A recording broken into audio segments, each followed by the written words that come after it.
has Krishna ever done anything wrong? In Hindi we say, किसी भी चीज की अति is absolutely wrong. Yes. Anything in excess. Yes. Excess devotion also wrong. Consuming non-veg or alcohol and also praying to their God or praying to Krishna. How is this taken? Does it harm your karma? Srila Prabhupada gives this logic. A gentleman should think, how can I live by causing minimum pain to others? Do you know of this concept called Bhajan Clubbing? Of course. Do you see anything wrong in this? Talking about Bhajan Clubbing. One warning, there are 5 factors which bring about a certain result. Okay. If these 5 factors are not there, result will not happen.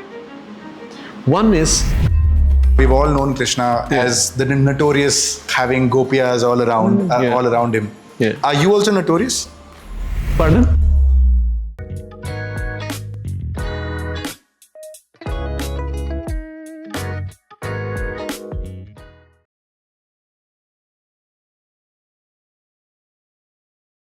Gen Zs or young kids who are coming back to spirituality, do you see that happening? Do you see young kids becoming a lot more spiritual than before? I see that.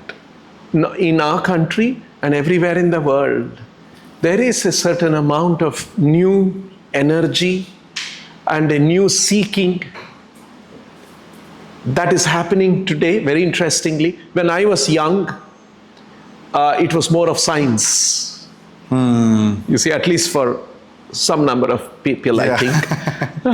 But now, today, it's not that kind of a science and inquiry and inquisitiveness, but there is a general understanding and awareness that we must be open to these things. There is a certain openness to understand and inquire, which is very, very encouraging, which is very positive. And we have all the wonderful reasons to support that inquiry. And Prabhuji, usually what happens is what young people do. 2 months back, I just turned 30 years old. And I have a younger sister who's 7 years younger to me. Okay. And I interact with a lot of people. My team essentially is filled with young people. Very good. So when I interact with Gen Zs, what they essentially do is they want to do cool things. They want to maintain a certain level of aesthetic. They want to go to cool places just so that they can be termed or known as cool people. Yeah. So is spirituality, is having faith in God not cool to them these days? Do you think? No, I don't think so. I see they see that they are seeing that spirituality is also cool. And I see that this kind of inquiry, understanding is also cool. And in fact, they have gone one step ahead to embrace spirituality and different kinds of, I may even go up to the point of some religious practices also. Correct. And see that it's pretty cool. Do you know of this concept called Bhajan Clubbing? Of course. What do you think of it? What was your first reaction when you came across this? I thought it was wonderful. It is just a young people's version. They're giving an expression to it, which is a traditional practice. It's just that, they've added a few cool things, to it. But that's all right. It's a very interesting. Do you see anything format. wrong in this? Do you think that because it's so sacred and you've made it in a very cool fashion, young fashion, there are guitars and there's a band who's doing satsangs. Is there anything wrong with that? No, I don't find anything wrong. Fundamentally, I don't find it wrong. Just to give you an example, just to give you my perspective, I don't see anything wrong in this. I just feel that I know of young folks, I know of this young brother-sister duo called Backstage Siblings who come from my city, Calcutta. And they do bhajan clubbing, they do bhajan jamming, and they're all across the country. So I see them doing it for the higher purpose, to bring back spirituality, to bring back faith in the country. And I absolutely love what them and the other people are doing. So I don't find it anything wrong. Absolutely. But just wanted to understand your perspective. Absolutely, fully agree with you, fully in alignment with you. I'll give you a little background why I am so easily I'm in my 60s. Correct. Right? Half your... I can't tell, Prabhuji. Right? I'll tell you why it is. Because You know, Srila Prabhupada, who is the founder of ISKCON, comes from a tradition. And 500 years back, there was a saint by name Chaitanya Mahaprabhu. Correct. Some of us could be familiar with that. The interesting thing that Chaitanya Mahaprabhu did was, he initiated and inaugurated a certain practice of worship of Krishna, which was very celebratory. Singing and dancing with musical instruments. You know, usually there was tabla in Indian classical music. Correct. It is said that Chaitanya Mahaprabhu, when he was going around in the streets of Bengal and Navadvip and later on in other parts of the country, he would be singing and dancing. And so they wanted an instrument to move around. And so they took the two tablas and fused it on the backside, and it became a dole, became a mridanga. Ah, got it. So that they could string it around and carry it around. And this was a very singing, dancing, and praying to God, Krishna, with upraised arms. This became another kind of a worship, not silent, meditative, that kind of thing. Here, this is also a dynamic meditation. Correct. That Chaitanya Mahaprabhu introduced. Now, when Srila Prabhupada wanted to take this kind of a method, popularize this and familiarize people around the world to know about it, when Prabhupada went to America, went to other countries and traveling and telling about Chaitanya Mahaprabhu, telling about Krishna, Gita, and about this Sankirtana, worship with singing and dancing, he said, in your country you have different musical instruments, you can bring those and you can use that to glorify Krishna.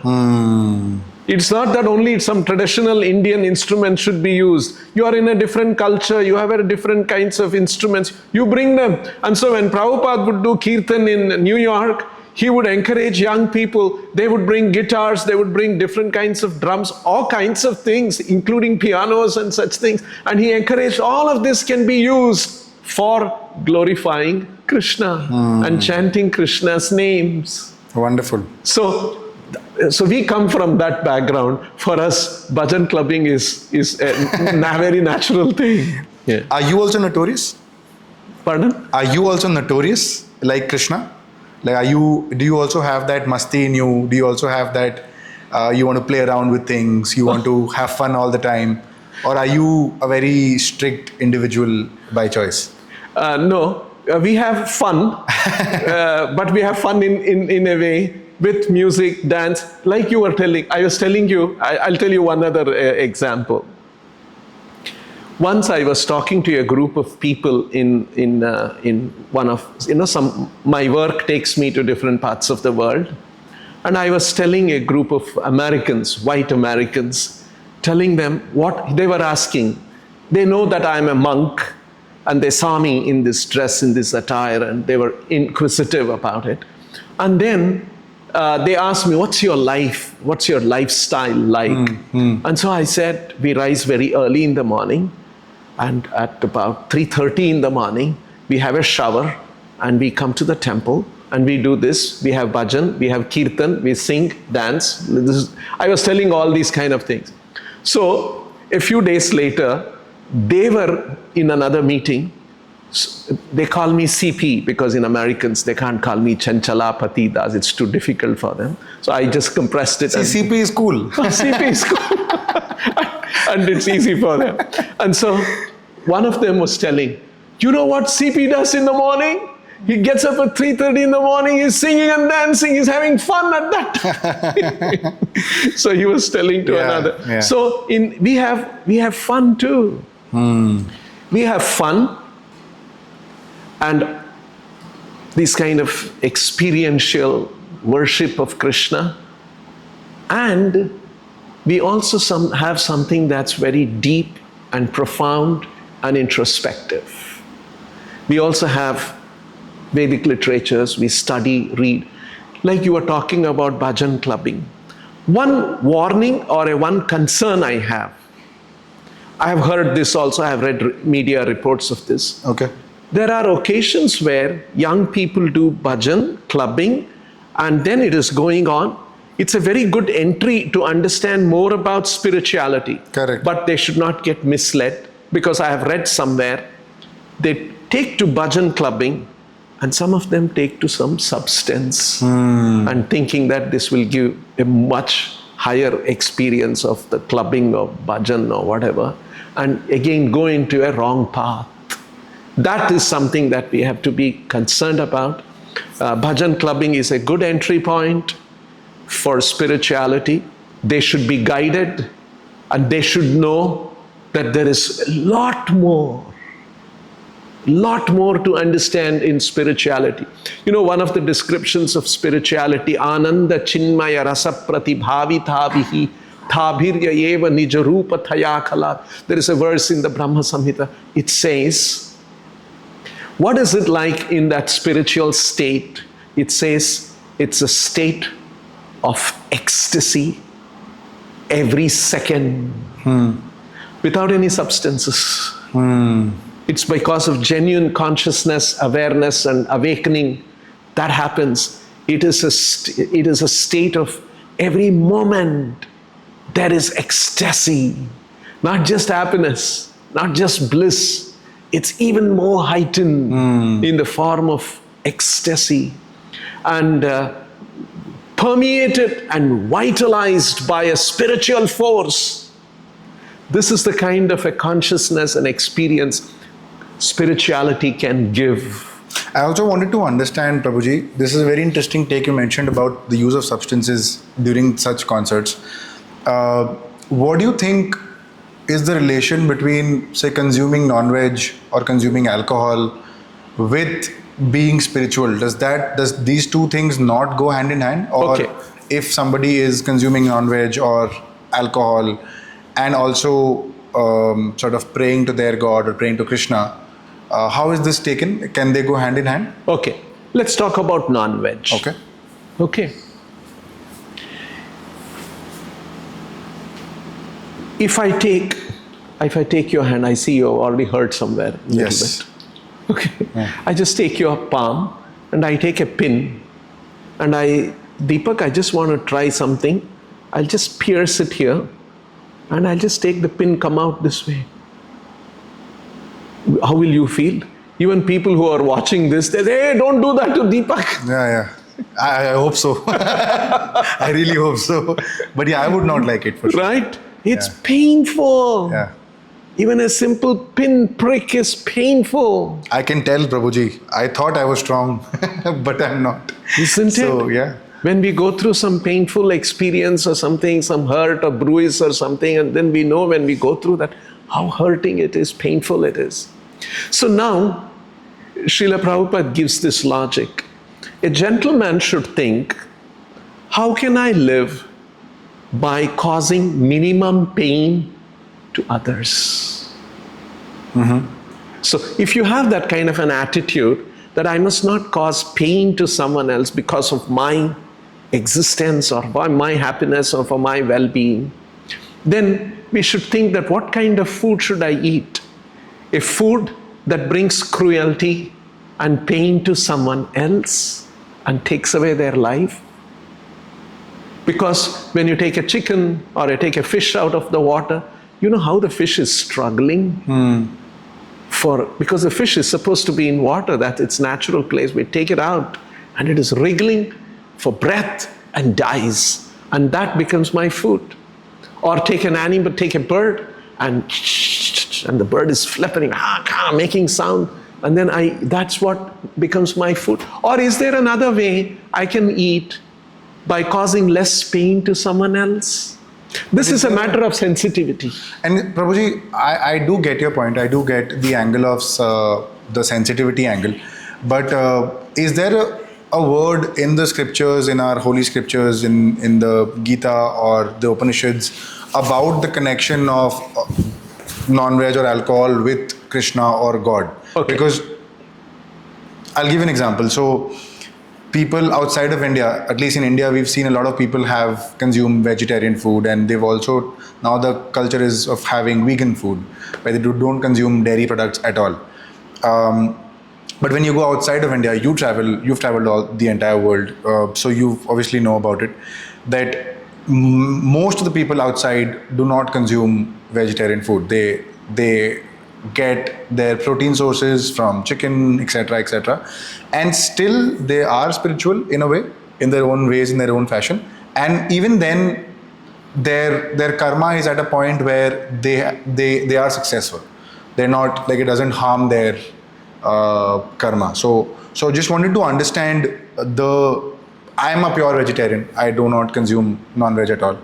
But just wanted to understand your perspective on the relation between this, and does it harm your karma? Does it harm your body? Okay. Before going to karma, we'll talk about spirituality. Correct.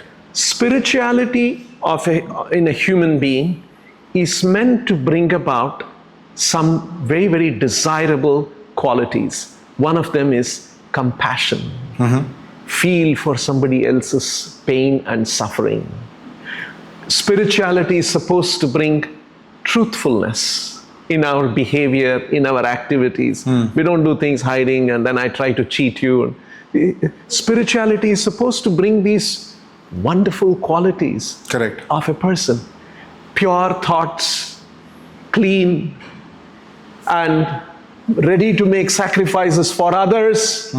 These are all very desirable qualities and attributes of a human being. Spirituality actually brings up these things. And when you want to go a little deeper into spirituality, there is, like you said, there may be somebody eating meat and fish and all those kind of things and have a certain kind of a spiritual sense. It's very much possible. I Correct. Don't deny it. Correct. But what I would suggest is, or what the Vedic literature teaches, if you want to explore more deeper layers of spirituality, there is a need that you cultivate certain eating habits which will enhance your spiritual experience. Which is what kind of eating habits? Vegetarian, which is not killing, causing pain to someone else. Another thing is that alcohol you mentioned. See, alcohol, if I take drugs or alcohol or liquor or any of those kind of things, it creates some kind of a experience for me, but that's at a very superficial level, because after some time when that influence of that substance wears away, Correct. I come back and then sometimes I'm in a terrible state and I get addicted to it and I want that again. I start craving for it and I want to take more and more of it. I become dependent on that. Whereas the spirituality that Krishna teaches in the Gita or in the Vedic literature, you can be high without depending any of these things and you can remain high forever. Why not try this? It's that getting that high experience is what is so interesting about it. There is an alternate way of getting that high through spirituality. And which is not dependent on any substance. It's not going to ruin my life either. It's not going to ruin my system either.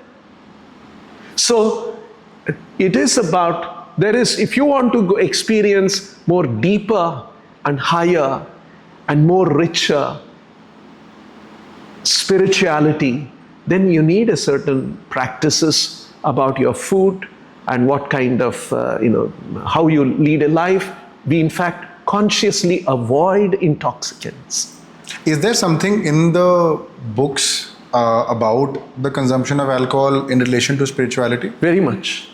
If you could just throw some light on that. Okay, I'll tell you. It is like this. Very interesting way. Prabhuji, I'll just stop you. Can I put my leg up? Happily. Feel comfortable. Okay. Whichever way it is, whatever is comfortable. Please do no issues. Thank you. Go on.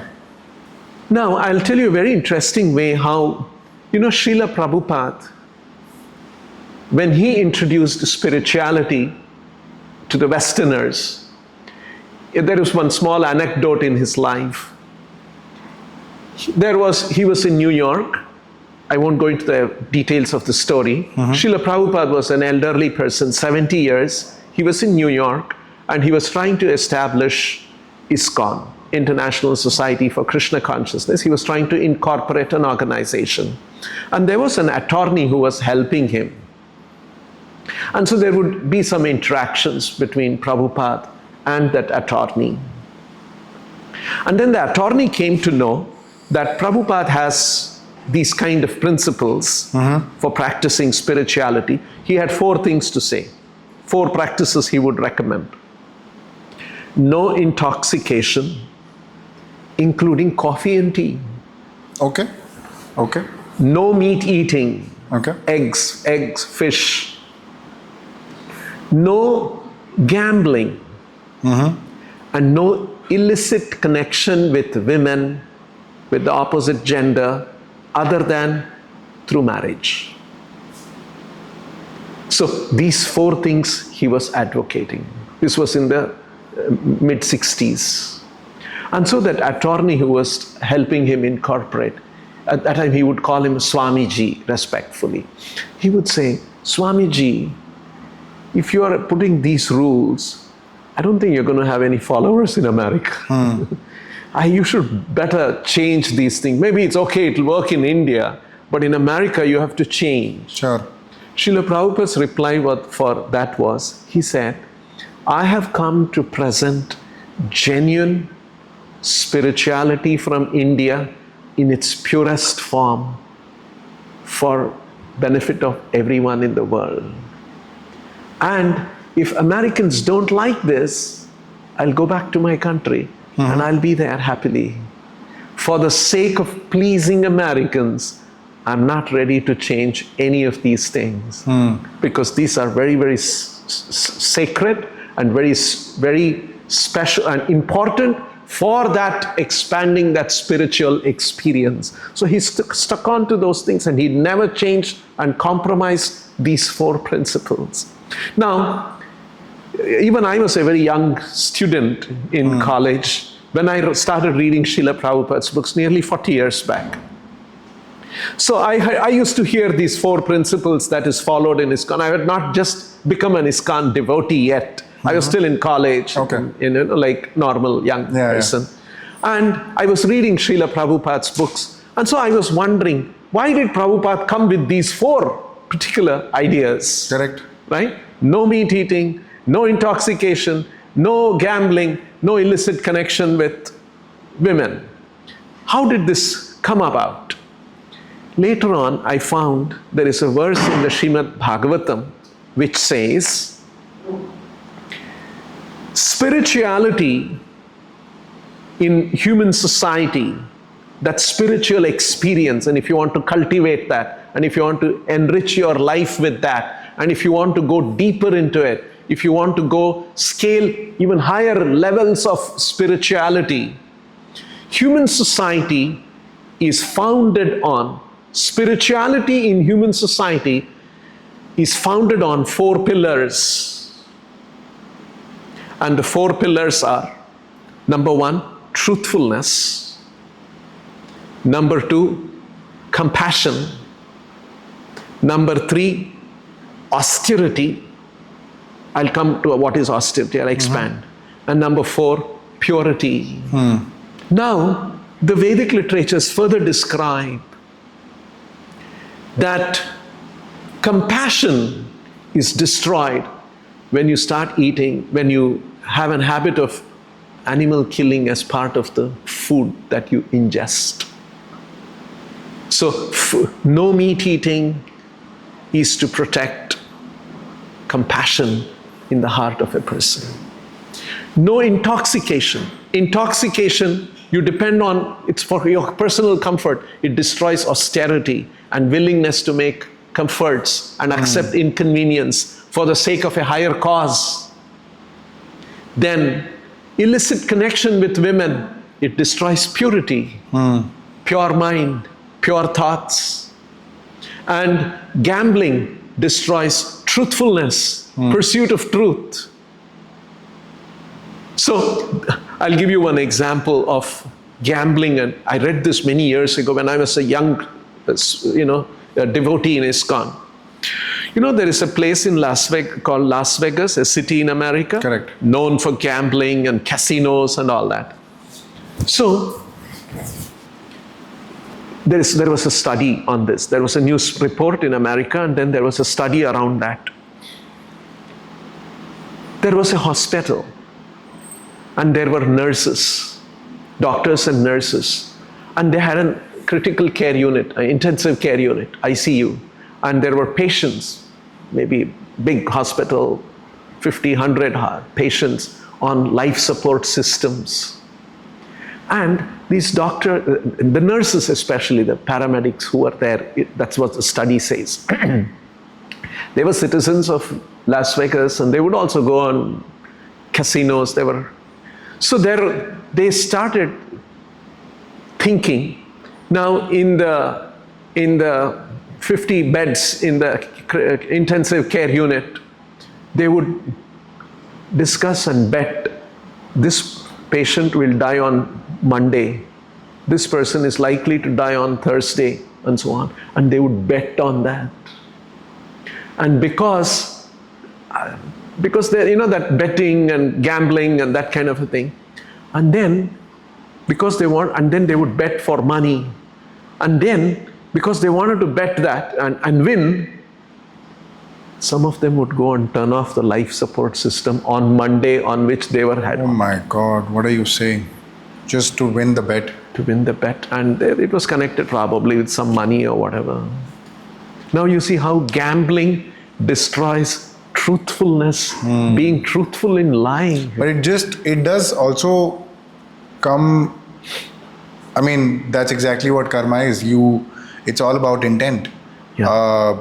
If you do good, you will receive good no matter what. Yeah. But when you talk about karma, when we speak about doing good, are we doing good with the intention of receiving it back, or are we doing good because we actually want to do good? You see, this is a good point you have brought. This is the consciousness expansion, or conscious spirituality grows at different levels. Just like we went to school, our education, it is on a year after year, we were learning more things. We were becoming aware of more things. In the same way, there is spirituality, there is growth in spirituality, in spiritual elevation of the consciousness. One level is, I want to be good so that I get a return of good for me. It's like going to a kid's birthday party when you take a present with the intention of receiving it back. I will also get something when my birthday comes. Correct. This is thinking there is expecting a return. Correct. But it is good. It is better than not thinking of, not doing good, being indifferent to good. If you could share some stories from Vrindavan about Radha Krishna, because I'm visiting Vrindavan for the first time. Okay. So if you could share some unheard stories about Radha Krishna from Vrindavan, from Mathura, from Braj, that our audience might not know of, it'll be great to hear. Okay. I'll tell you one story about Krishna when he was young in connection with Yashoda. Let's go. Okay. Let's go. Since Mother's Day is also around, it'll be interesting.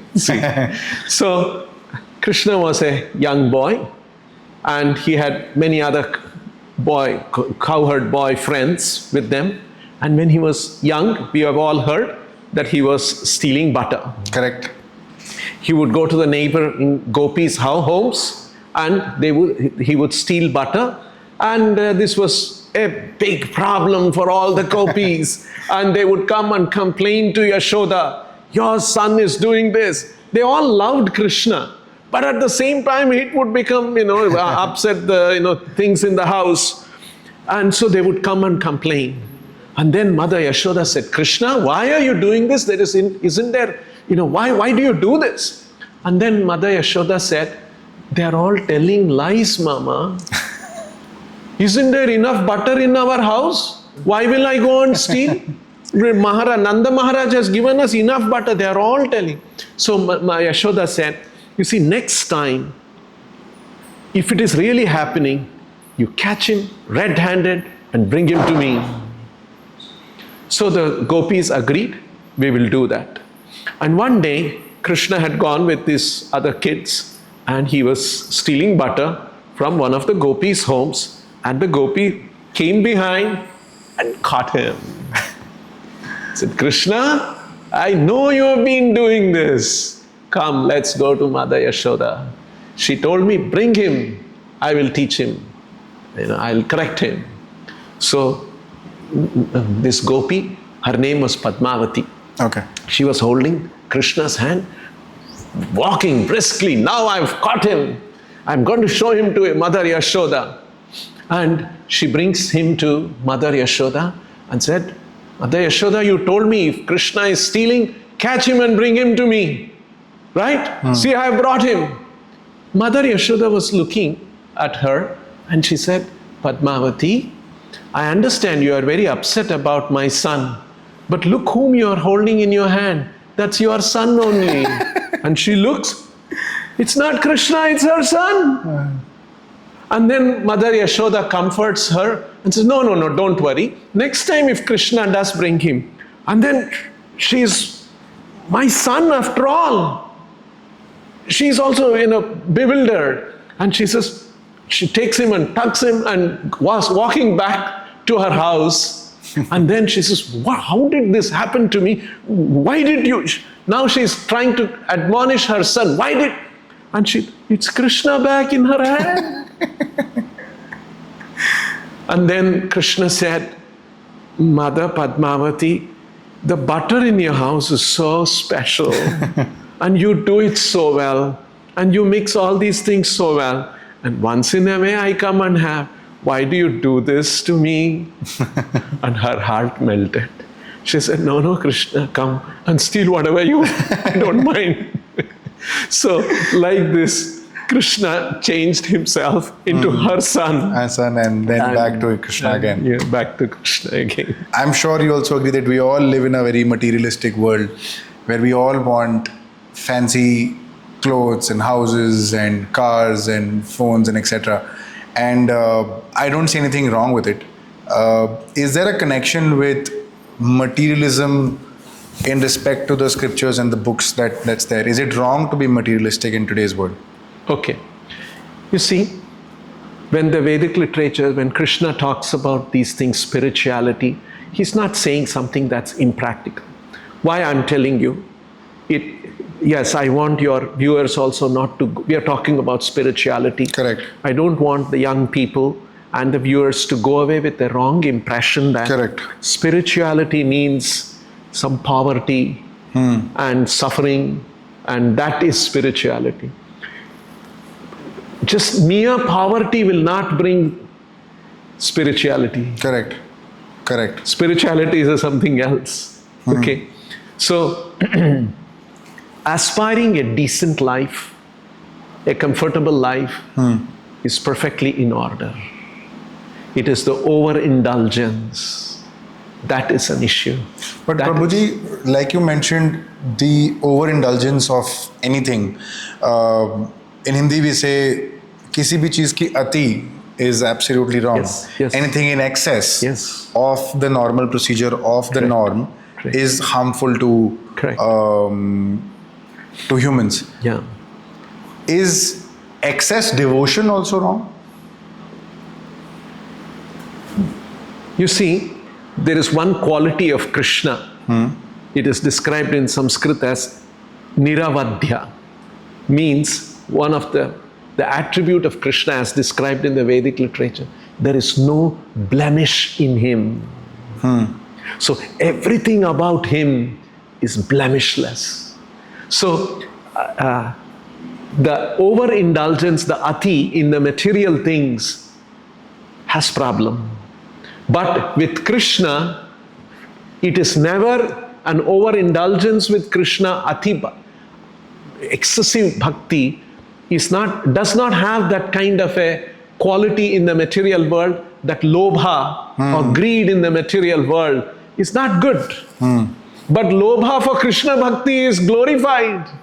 That intense desire to have Krishna, it's actually because everything about Krishna is niravadya. It is blemishless. It is not going to bring any ill effects. So, in relation to Krishna, it is blemishless. But in absence of Krishna understanding, when you try to experience these things in the material world, it will have negative connotations to it. With due respect, Prabhuji, has Krishna ever done anything wrong? That's why That's the quality. Quality of Krishna is that he is blemishless. If somebody is seeing wrong, his understanding is wrong, and he must get a correct understanding of what it is. Like, say, for instance, a doctor takes his needle or a knife and cuts or gives, and then somebody can say, oh, a cruel doctor, what is he doing? And he is abstaining this person from not eating this, not taking that. What kind of cruelty measures he has given you? It is not doctor's fault. The person who is seeing this, he is not adequately educated about the things, so he is not having the right understanding why the doctor is doing a certain thing. Correct. I hear your point when you're saying that the right use of your powers essentially brings you to the conclusion that, okay, he is using it for the right purpose, and which is why it is actually benefiting the patient. In the same way, bhakti only benefits us and others. It never harms anybody. That's the beauty of bhakti. If bhakti, you see, the thing what happens is, when you don't have bhakti, when you pursue other things, greed, what happens? You know, there was one study, United Nations study. It said, if the 7 richest people in the world part with the extra wealth they have, extra wealth, not that they should become poor and, correct, you know, the extra wealth they have, if they part with it, the whole poverty in the world can be solved. Wow. 7 people. The richest. Not 700, 7,000, 7 lakh people. 7 richest people. This was in the 70s. Now the world and the affluence in the world has increased. That 7 maybe diminishes to about maybe 2, 3. So 70s, 80s, I remember, 80s, not 70s, when I remember reading this study, 7 richest people they're hoarding so much money, more than what they want. If they part with it, the world property can be. Wow. So look at this is greed. Now, what I want to point out is, when we talk about spirituality, people get the impression, you know, I have a job, I have a responsibility, I have a family. What will happen to all that if I pursue spirituality? No. Krishna teaches us kind of a spirituality in the Bhagavad Gita, which does not mean, pursuit of spirituality does not mean you have to give up profession, job, good life, have a good life, you know, comfortable life, have certain amount of good earning. And Krishna is not saying any of those things. You know, there's a very nice statement, Tasmat sarveshu kaleshu ma manusmaram yudhyacha mayarpita mano buddhir mameva eshyasi asamshayaha. Krishna says, therefore Arjuna, he's describing a certain things, Tasmat sarveshu kaleshu ma manusmaram. Therefore, always think of me and yudhyacha, and fight. Krishna did not tell Arjuna, I'm teaching you spirituality. Now, you go to the Himalayas and you practice, I will take care of this battle of Kurukshetra. He said, no, you continue your duty and practice spirituality. There was a moment in Mahabharata, in Kurukshetra, when towards the end of the war, when Krishna stopped time for once and was explaining to Arjuna about the entire Mahabharata, the entire war and why it happened, and he had to essentially, because Arjuna was always in a fix whether he should actually attack his own brothers and win the war and go to Hastinapur and claim the throne, or should he actually not fight the war at all? Because that was a dilemma. That was a dilemma. Yeah. And that's the point where Krishna stopped time and explained to him everything. Yes. My question to you is, there were a lot more moments where he could have always not let the war happen at all. The Kurukshetra war could not have happened at all, where so many Kauravas, or essentially their own brothers, would not have been killed. So why did Krishna choose that time to actually teach Arjuna the entire story about Mahabharata and the right and the wrong? There are 2 reasons. Acharyas have explained this. Beautiful question you have asked. Acharyas have explained this. One is, it brings us to a very, very interesting concept about ourselves. The way Krishna has made. Each one of us is spark of consciousness residing in the body. We are not the body. We are a spark of consciousness residing in the body. That's why, suppose I'm sitting here talking to you, and I get a heart attack and I die. Hey, Prabhu passed away, went away, gone, he is gone. Where am I gone? My body is still there. But the spark of consciousness which was inhabiting in this body has gone. And hence this body becomes part of material world. Correct. And you deal with it and you convert it into ashes and then over, he is gone. So actually our real identity is that spark of consciousness residing in the body. And that spark of consciousness gives me that selfhood. I am this. That spark of consciousness is called Atma. It is giving us a sense of identity. Atma means myself. It is giving that selfhood, selfness to me. It is that Atma. And we are that Atma. And that Atma has a loving relation with Krishna. And Krishna wants us to develop that loving relation. That's an eternal relation. Now, when you talk about loving relation, I can't show you a gun and say, love me or else. You'll say, yeah, I will love you. Please let me go. Right? Correct. Love cannot come from the barrel of a gun. Correct. For love to exist, there has to be free will. So Krishna has made the Atma in such a way. I will say God has made Atma. I don't want to exclude somebody who is having Allah or Jesus, somebody has like you mentioned. Correct. These are spiritual science. This is spiritual science we are talking. We are not talking Hindu concepts. Please do not think we are talking Hindu. We are talking spiritual concepts. Water is made of hydrogen and oxygen is not an American concept. It's a scientific concept. It's true for everybody. In the same way, these concepts are what we are talking about. It is beyond religious boundaries, religious understanding. So we are all that spark of consciousness. We have a relation with God. It's a loving relation with God. For that love to manifest, there has to be freedom. So God has given freedom to the living entity. And hence, Krishna could have interfered in so many places for the war to happen, but he also lets the world to go on. He gave Duryodhana the opportunity to manifest his free will. So all of us have a certain free will. That's part of the Atma. So if we want, we can act in a certain way. If we don't want, Krishna will not force. He let.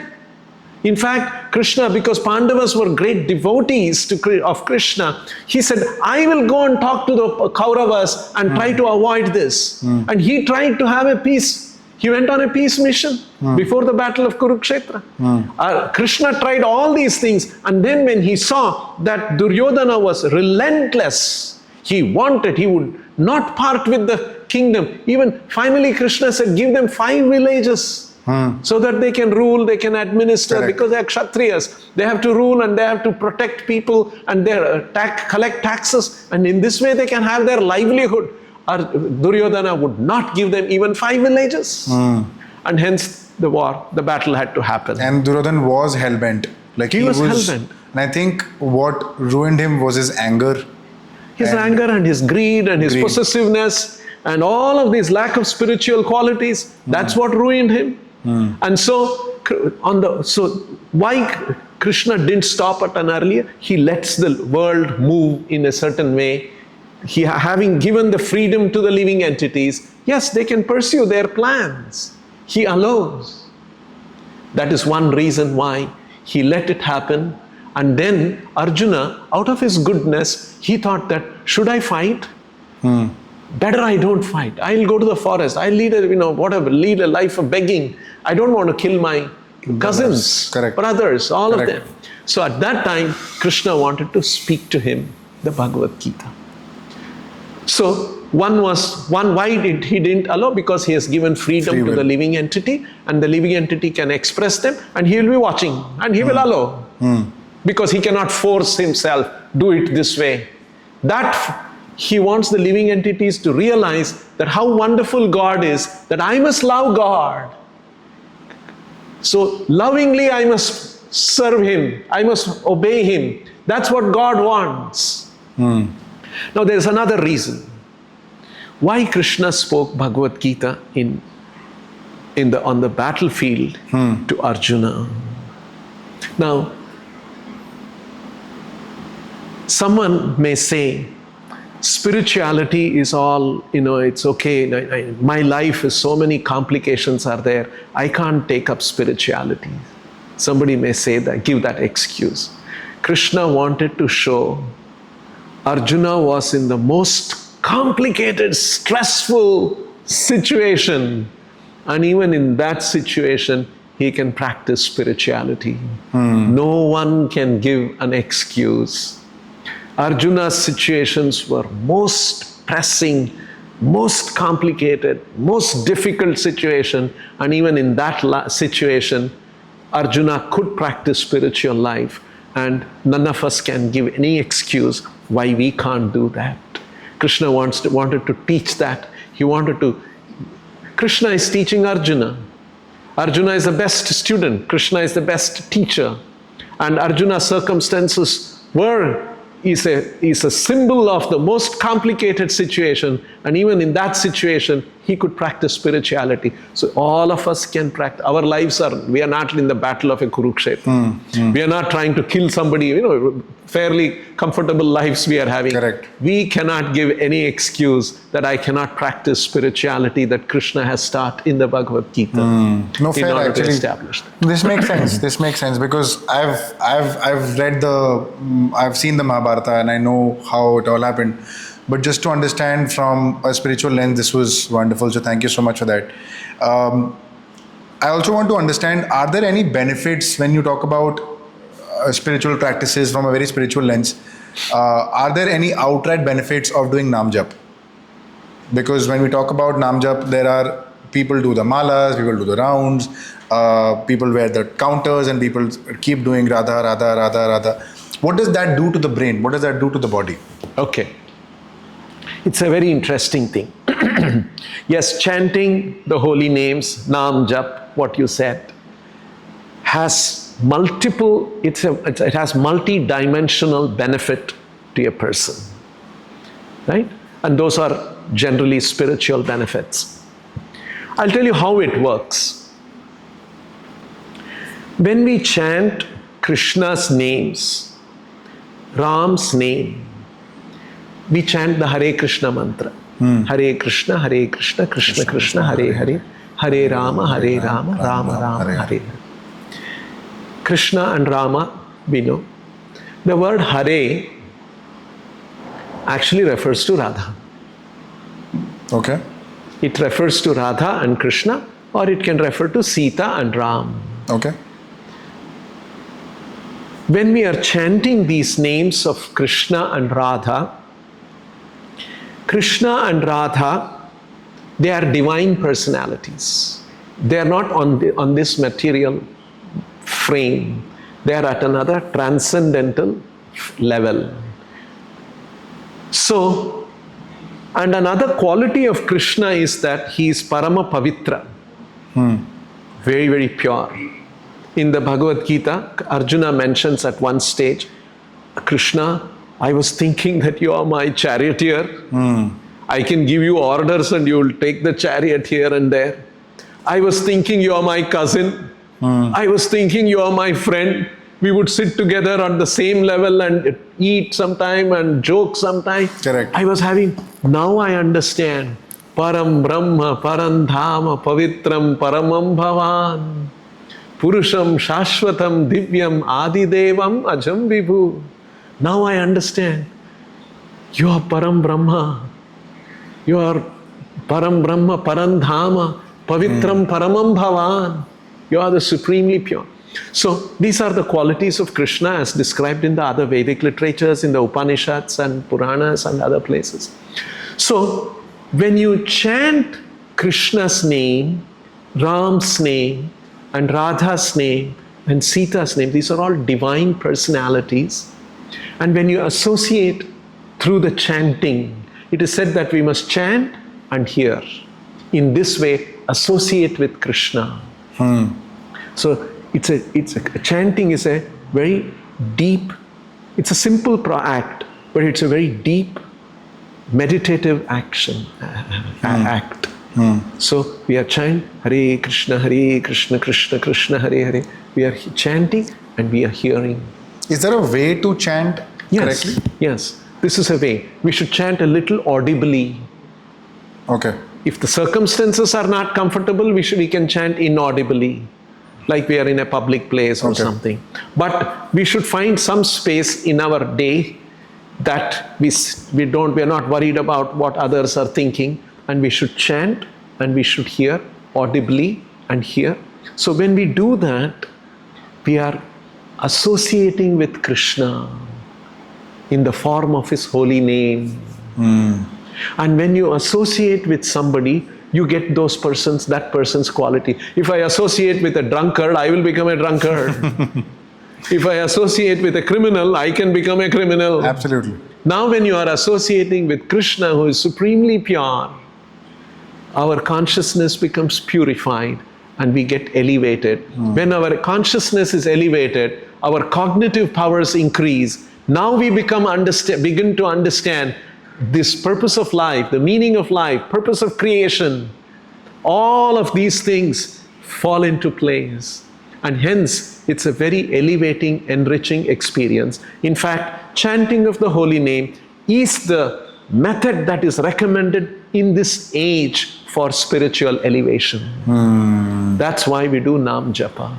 And especially in Vrindavan, this was taught by many, many acharyas, and hence this chanting of Krishna's name, Radha's name is very prevalent. People will be having a mala here. You will see that they are always absorbed in chanting Hare Krishna mantra and few other mantras that different people chant. Wonderful, wonderful. Prabhuji, one last question before we let you go. I've already taken up a lot of your time and eaten up a lot of your head. One question that I've been thinking about of late for a very long time in my professional journey, in my personal journey as well, since I keep meeting a lot of people. You mentioned earlier your work takes you places, and I would sort of relate to my work as well. My work takes me to a lot of places, and I have a lot of interactions almost on a daily basis. I have seen that sometimes, and this is in my nature, sometimes I feel that I'm worrying about things that have not happened, thinking about the things that will go negative instead of that thing not actually impacting me at all. And I always think, oh, something's going to go wrong, something's going to go wrong, something's going to go wrong. And question that comes to mind is, why am I so attached to this particular outcome? Why am I so attached to this particular activity? So how can we practice detachment? And is detachment the only way to go about things for mental peace and mental clarity? You see, I was telling you how spiritual consciousness, you get certain clarity. Correct. One of the things that we begin to understand and recognize and appreciate and realize is that for some outcome to happen, my efforts are needed. But my effort alone is not the cause of the result. In fact, Krishna says, Panchaitani Mahabaho Karanani Nibodame.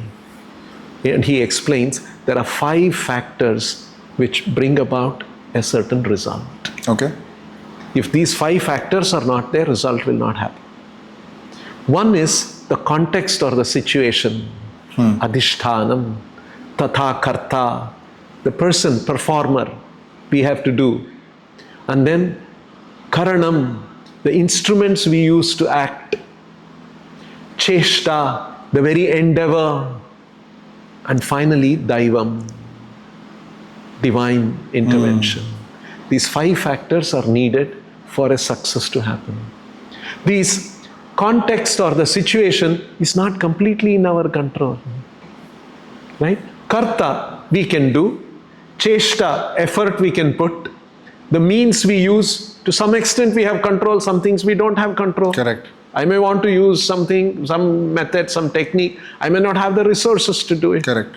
So we should know, when we understand that for any action to have a result, these so many factors are needed. I do my part, the best of I'll put my best efforts, and then leave it to the Lord. Leave the rest to God.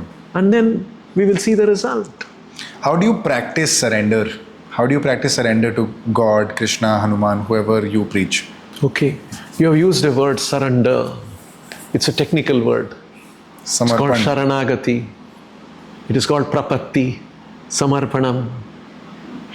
So, I'll tell you, Chaitanya Mahaprabhu explains there are 6 aspects of surrender. Surrendering, of course, we are talking about surrendering to Krishna, right? The first aspect of surrender is to accept things which are favorable to understanding Krishna, enhancing my spiritual connection with Krishna. Anukulyasya sankalpaha. Accept things which are favorable. Reject things which are unfavorable. Pratikulyasya varjanam. Okay. Third important feature is rakshashyati iti vishwasaha. Have firm confidence of the Lord's protection. I'll give an example. Sometimes, small children, father will put the small child on an elevated thing and says, jump now.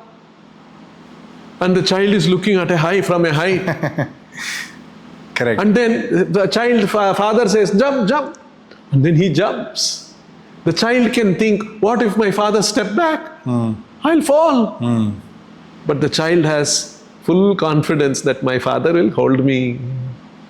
Rakshashyati iti vishwasaha. Lord will protect me, that confidence. This is an aspect of surrender. Goptritve varanam tatha. I shall always look for that. I will always depend on the Lord alone. Complete dependence on the Lord. Atmanikshepaha. Atmanikshepa means to align our desires and aspirations with the desire of Krishna. Arjuna had one thought in the beginning of the Gita. Then Krishna explained, no, I have planned this battle. I have arranged all the evil kings to come in one side with the Kauravas and all the good kings on your side. I want this battle happen because dharma samsthapanarthaya sambhavami. I have come in order to establish dharma. Hence I want you to fight. So then when he heard that, Arjuna said, I will keep aside my consideration. I'll take up Krishna's consideration and act. This is Atma Samarpanam. And then sixth aspect is to understand that how weak we are and to be fully dependent on the Lord. To be meek and humble. And I am helpless. God has to help. So these 6 ideas constitute Sharanagati. One has to practice these things one by one, understand these things individually, and apply that in different circumstances. And the sum total of these 6 principles is the life of Sharanagati. That's why I said you use the word surrender. It's a technical word. It's an important word. Krishna uses that in the Gita. And this is how Sharanagati is explained in the Vedic literatures. Now you see how in the Vedic literatures, all these ideas that we are talking about, you will get illumination in the Vedic literatures for these ideas. This is the benefit. Vedic literatures throw light on certain things which otherwise we would not have seen. So that is why Vedic literatures are called prakashamanaha. They illuminate things which otherwise we would not see, and hence it helps and guides us in developing spirituality. If we try to do spirituality without the help of the Vedic literatures, without the help of a teacher who is well versed in the Vedic literature, we'll be going here and there. So that spirituality has to be practiced under the guidance of an expert teacher, And according to the literatures, Vedic literatures are there. Other literatures in other religions also try to teach spirituality. This spirituality is the core of every religion. And it was practiced in different parts of the world. And there were great teachers of those religions. They were trying to teach in the circumstances that was possible. The social circumstance, the political circumstance, climatic circumstance, cultural circumstances. In that culture, in that setting, they were trying to bring spirituality to those adherents. So we don't see any conflict between religions. The core of every religion is the same. We have to love God. This is the main. Sometimes, Prabhuji, what happens is we feel whenever things don't go our way, we sit in front of God and we say, "Why Krishna? Why me? Why? What have I done to receive anything that anything negative that has happened?" We sit in front of God and we say, "Why Krishna? Why me?"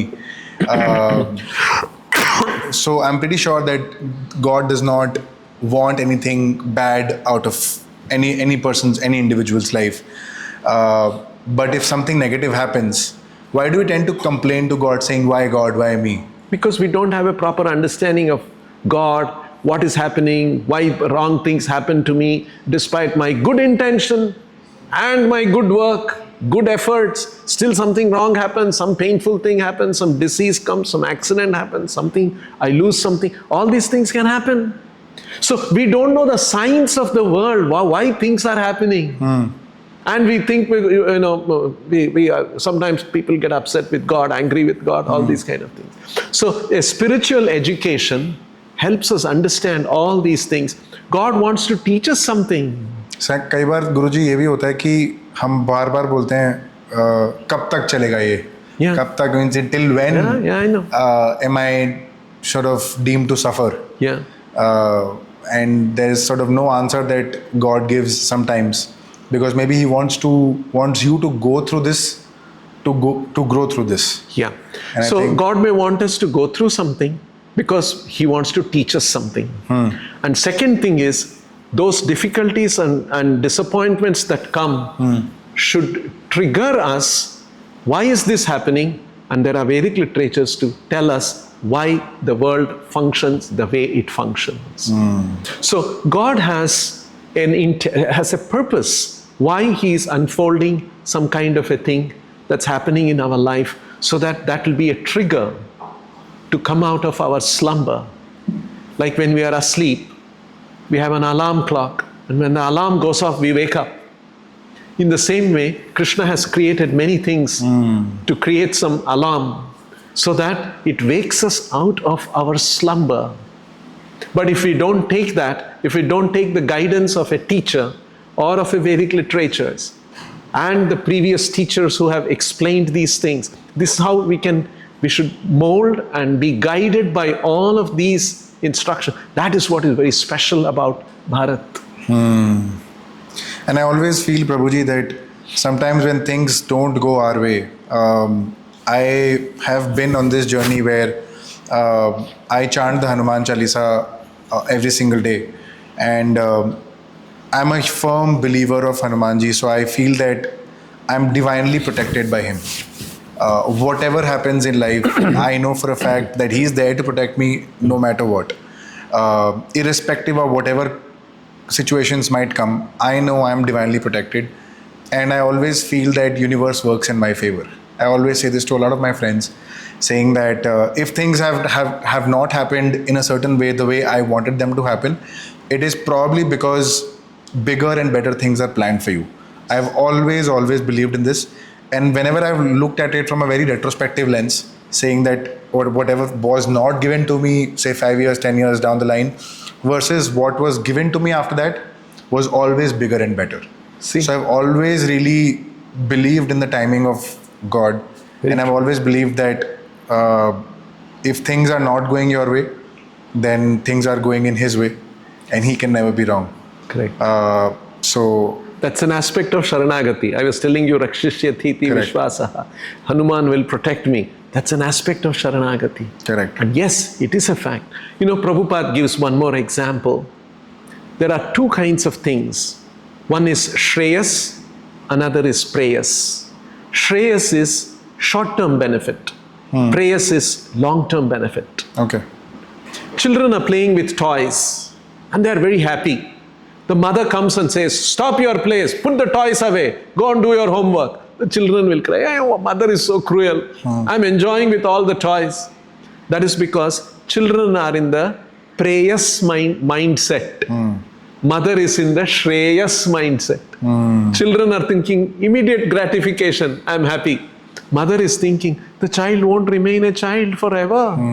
He has to grow up and he has to face the harsh world. He has to get educated. So the child may think, my mother is cruel, taking away the toys.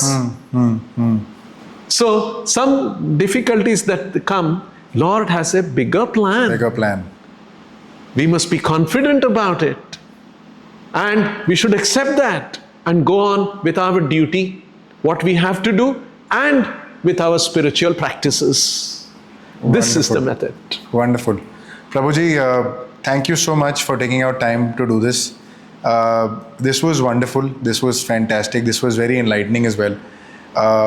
If you have any last message to our viewers, whether it's the young people out there, whether it's the middle-aged people out there, any one last message that you have that you want to propagate, all yours. Yes, I want to convey to young people and everyone who is watching this one, that spiritual development, spiritual life is not some kind of a dogma.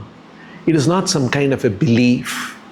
It is a very, very real truth about, it is about reality. It is not just like we eat good food to nourish ourselves. If we don't give good food to children, their growth and development and mental development, everything will be crippled. We send children to good school and college because we want their mind and intellect to be developed. We teach them good practices, learn some music, learn literature, something, so that their emotional development, intellectual development, bodily development, cultural development, we are concerned about. In the same way, there is one more dimension of development of an individual, which is the spiritual development. Don't neglect that. Please pay attention to it. And for that, there are teachers. Srila Prabhupada presented all of this profound knowledge in English language so that it is easily accessible to people. See, today we are all sitting, look at this situation. You are an Indian, I'm an Indian. We are speaking a foreign language. This is reality. True. The world is like that.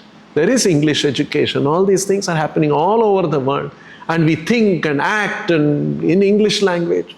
These are all different things. But of course, our books are available, Prabhupada's books are available in other vernacular languages also, Indian and non-Indian.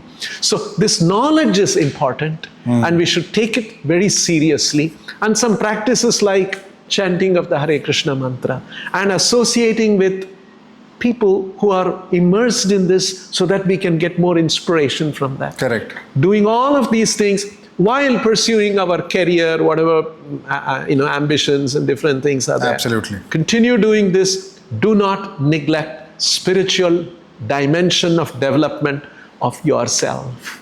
This is my humble message. Thank you so much, Prabhuji. And one last, if you could conclude the episode by just telling us how you felt coming on the show, how you've felt having this entire conversation, your raw, honest thoughts of being on my podcast, which is called the Chill Hour Podcast. Oh, really? So I hope that you had a couple of chill hours with me. So just your raw, honest thoughts of you being on the Chill Hour Podcast, maybe on the master camera. No, I'm truly, this is very, very interesting experience to hear that this is the audience is about young people, because young people are very energetic. They have an open mind. Once Prabhupada was asked this question. Prabhupada was in his 70s when he was traveling around the world. And once he had gone to a university in America. And then he was surrounded by his students, his disciples, men and women, mostly American men and women. They were all young, in their 30s. And so one student asked the question, why there are so many young people around you? And Prabhupada's reply was, why there are so many young students in the university? Because university, young age is the age where you can learn, you're open to things, and you're trying to understand things. So young age, that age is very, very important for spiritual development. And then Prabhupada, lightly he said, you can't teach new tricks to an old dog.